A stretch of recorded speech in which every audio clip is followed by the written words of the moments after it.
And it's forced me to stop seeking reassurance from others and start actually seeking it from within.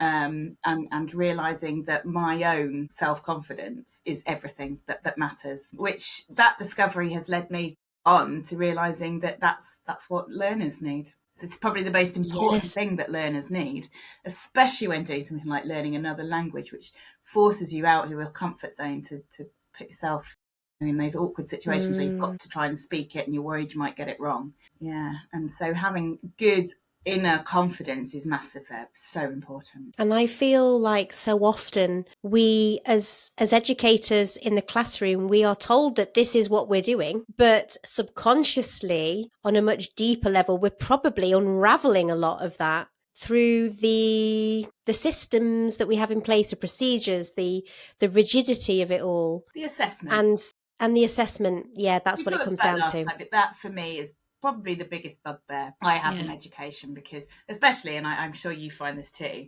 my subject is not as measurable as others. You can't do a test and say this is where you are in a language. You can on a very basic level, but the truth is, to measure progress, you just need time, and you need to see how you feel about it and how the outcomes are in terms of how that communication is going. I hate the level of testing in schools. I hate it in education.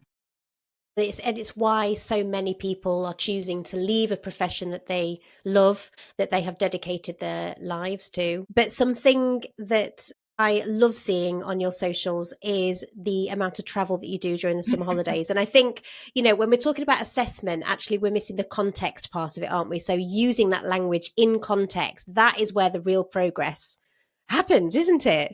Absolutely. I mean, I've been to France 3 times this year.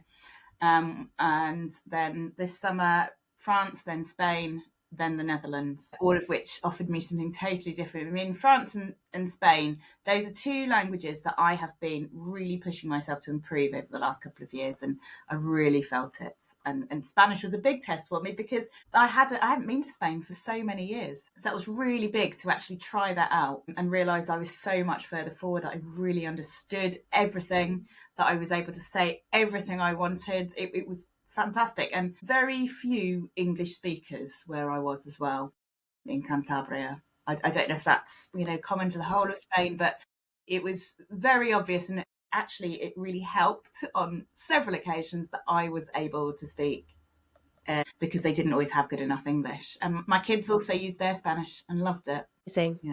Yeah. And it's lovely to see huge. The children. Yeah, it is, because on. Yeah, they're moving on and they are following your lead as well. Like me, they think it's normal. I grew up thinking it's normal. Every adult speaks another language, right? Because my parents did, and then discovered, of course, it's not the case. Well, my kids think it's normal. They think multiple languages is just normal life because it's what I do. And their dad also speaks more than one language and always has a go wherever he is as well. And that's it, isn't it? It's about giving it a go, about putting yourself in a situation where you have to apply what you know. Figure it out, and creativity is a little bit like that as well. You don't always know what you're going to be able to produce, but you have the tools. Yeah. And it's about using it, isn't it?